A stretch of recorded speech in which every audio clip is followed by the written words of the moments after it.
안녕하세요. 저는 40대 중반의 나이가 먹도록 제대로 된 여자 한번 만나본 적 없는 불쌍한 인생의 남자입니다. 하지만 저에게도 인연은 있었던 건지 여태까지 소개팅이나 선자리에서 만나왔던 여자와는 다른 제 마음에 쏙 드는 이상형을 만나게 되었습니다. 어렸을 때부터 지금까지 우정을 저버리지 않은 친구가 소개해준 결혼정보회사 업체가 있는데요. 친구도 그 회사를 통해서 좋은 여자를 만났고 지금까지 꿀이 떨어질 정도로 아주 잘 살고 있습니다. 하지만 친구처럼 업체로 소개받아 결혼해서 잘 사는 케이스는 정말 드물다고 하더라고요. 저도 좀 부정적인 시선으로 바라보기도 했었는데 너무나 잘 살고 있어서 관심이 가게 되었고 친구의 소개로 결국 업체를 통해서 여자를 소개받게 되었습니다. 처음 몇 번 소개받아 나가봤지만 저보다 능력이 좋은 여성분들도 꽤 많았고 연령대도 엄청 다양하게 주선을 받았으나 서로가 끌리는 무언가의 감정이 없어서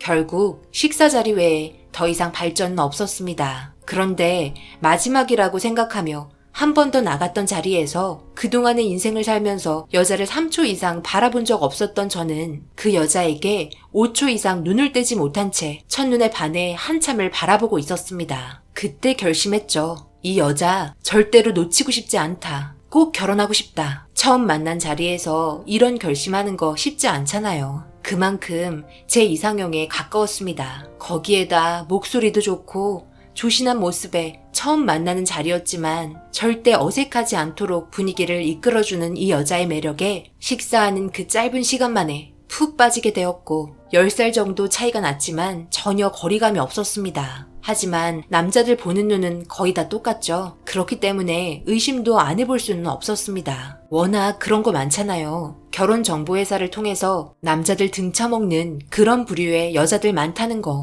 그래서 일단 침착하게 정신 차리고 물어봤죠. 그런데 이렇게 이쁘시고 학벌도 좋으시고 집안도 좋으셔서 정말 괜찮은 남자 많이 만나보셨을 것 같은데 어쩌다가 이런 업체를 통해서까지 나오게 되신 거예요? 원하시는 배우자감이 없으셨어요?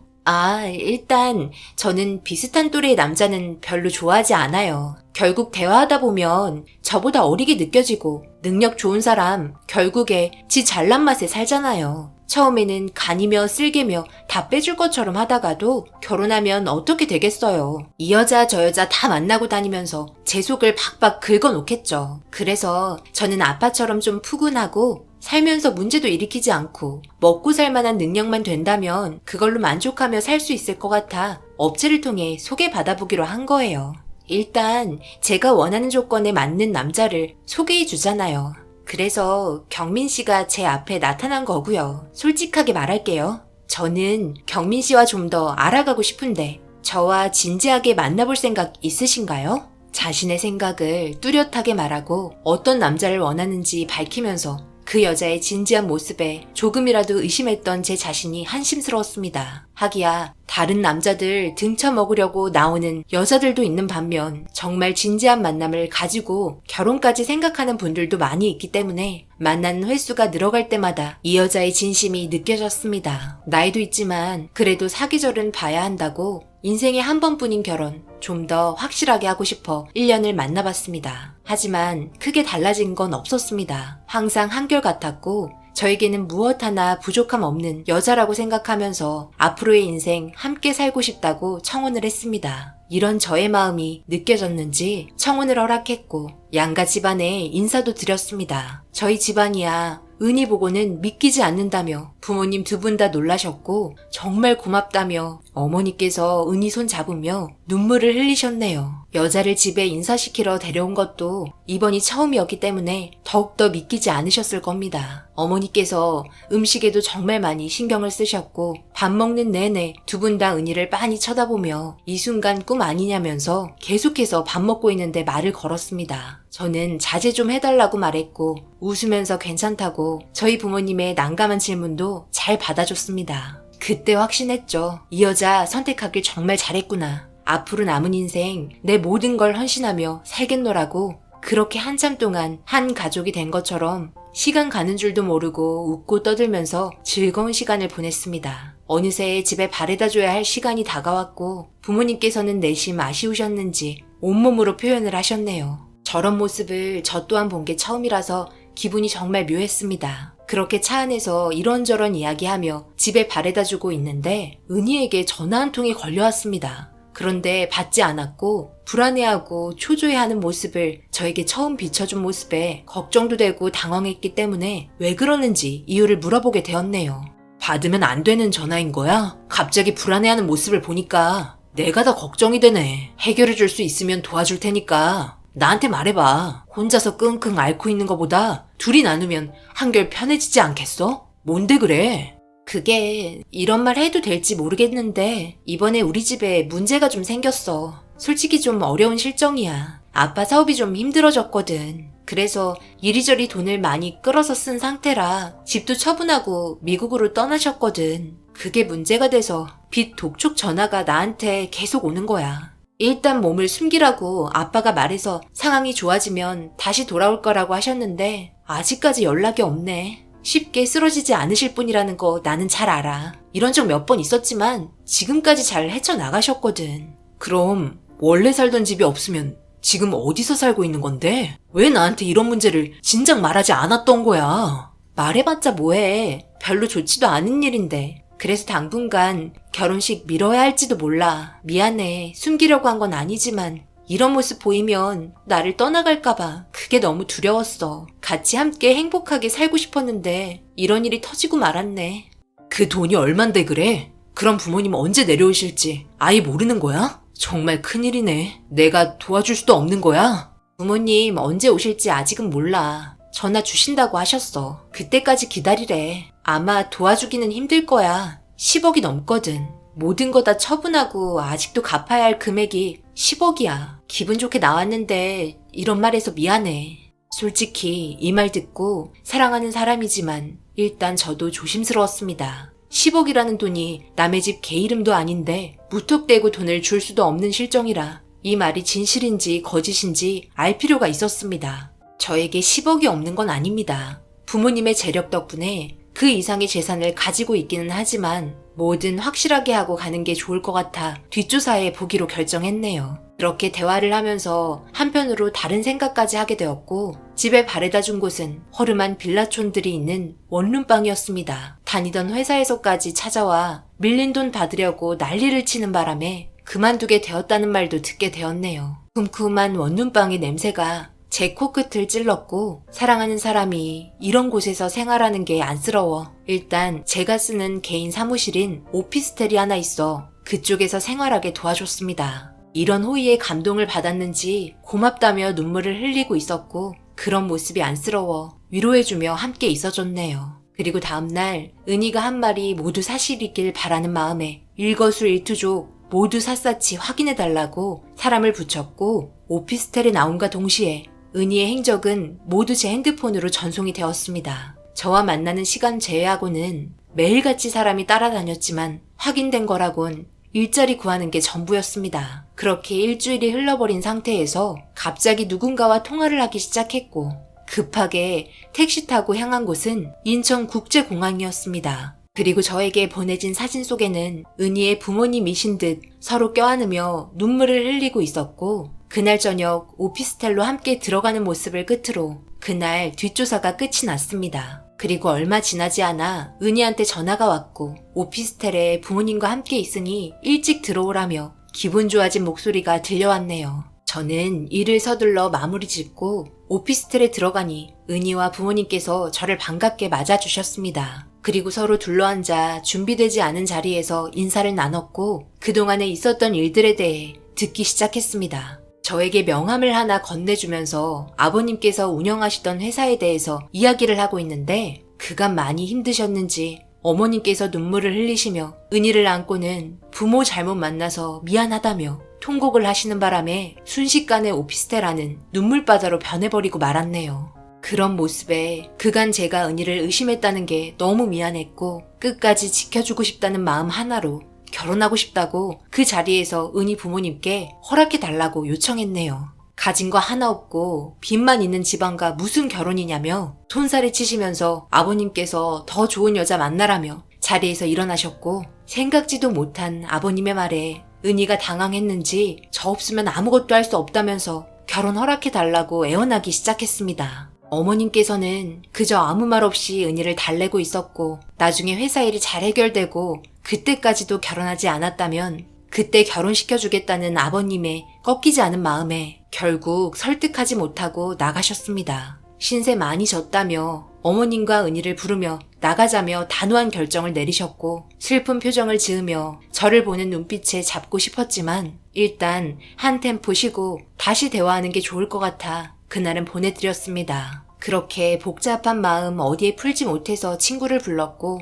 이런저런 대화를 하면서 친구가 소개해준 업체에서 만난 여자와 결혼까지 약속을 하게 되었는데 빚이 10억이나 있어서 은희 부모님이 몸을 숨기고 있다고 모두 털어놨습니다. 당연히 친구는 제 편이기 때문에 아무리 사랑하는 여자라도 무너진 집안 빚까지 갚아주면서 결혼하는 건 아니라고 반대 의견을 내세웠습니다. 은희보다 더 좋은 여자들 많을 텐데 한 번뿐인 인생 망치기 싫으면 잘 결정해서 움직이라고 저에게 진심을 다해 조언해 주었네요. 마음을 털어놓으니 마음이 한결 편해졌고 다음날 은희에게 전화를 했지만 계속해서 받지 않아 걱정되는 마음에 은희가 머물고 있는 원룸으로 향했습니다. 벨을 눌러봐도 아무런 대답이 없어 무슨 일이 생긴 것 같아 걱정되는 마음에 불안해지기 시작하는데 저에게 전화가 한 통 왔습니다.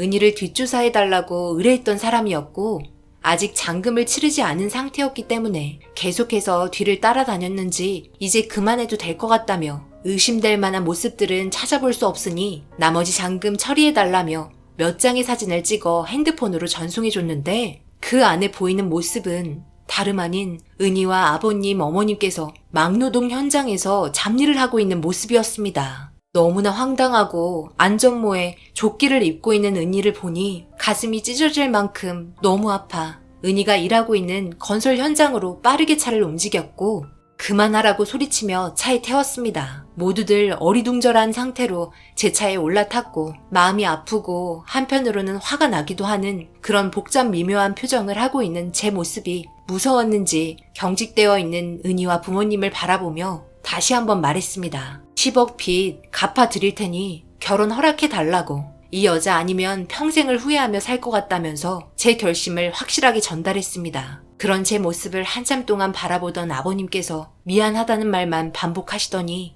은희와 어머님 손을 꽉 잡으며 고개를 떨구고 계셨습니다. 저희 부모님께는 이 사실을 비밀로 하고 상견례를 진행했고 10월에 결혼을 약속하게 되었습니다. 일단 은희와 아버님 어머님께서는 오피스텔에서 생활하셨고 10억이 준비되자마자 아버님 계좌로 보내드렸습니다. 이미 드렸고 빚도 갚았으니 더 이상 후회하고 싶지 않았습니다. 그렇게 매일같이 은희와 함께 결혼 준비에 한창 행복한 시간을 보내고 있었네요. 아버님 어머님께서는 잘 되던 사업을 다시 일으키기 위해 잠시 미국으로 올라가셨고 혼자 오피스텔에 남아있는 은희가 안쓰러워 결혼식 하기 전까지 함께 지내기로 했습니다. 저희 부모님께서는 당연히 그렇게 해야 한다며 신혼집을 빨리 알아보길 원하셨네요. 그렇게 모든 게 좋아질 줄 알았고 잘 될 거라고 생각하며 하루하루 살아가고 있는데 믿을 수 없는 일이 터지고 말았습니다. 괜찮은 신혼집을 알아둔 상태라 은희와 함께 퇴근 후 잠시 들리자고 전화 통화를 한 후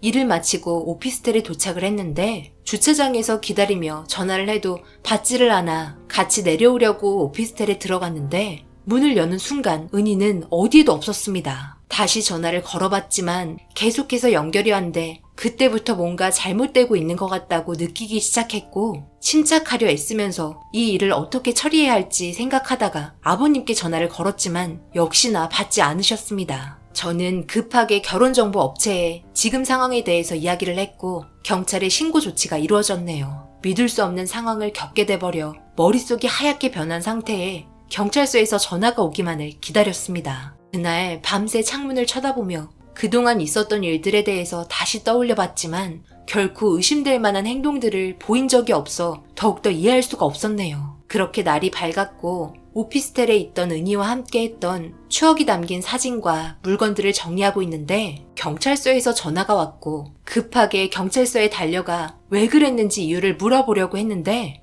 제가 알지 못하는 여성분께서 앉아 있었습니다. 그 여성분께서는 화가 난 얼굴로 경찰들이 자기 집까지 찾아와서 알지 못하는 말들을 늘어놓고 있어서 일단 자신의 주민등록번호가 도용이 된 것 같아 진위 여부를 밝히기 위해 같이 동행했다고 하네요.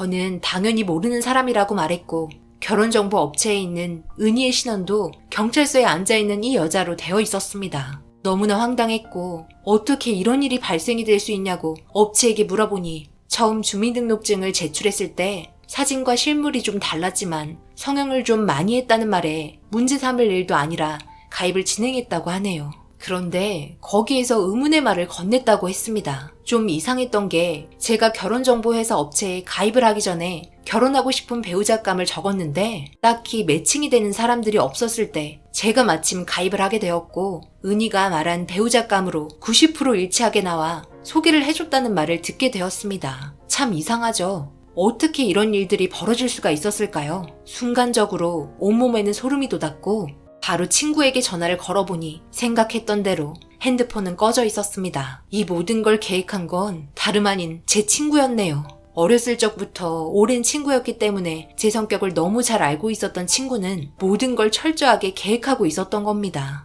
하지만 경찰에 이 사실들을 이야기한 후 얼마 못 가 잡히게 되었네요. 그리고 듣게 된 또 하나의 진실에 2번 놀라고 말았습니다. 네가 어떻게 나한테 이런 일들을 꾸밀 수 있냐? 우리 우정이 이것밖에 안 되는 거야? 도대체 이유가 뭐야?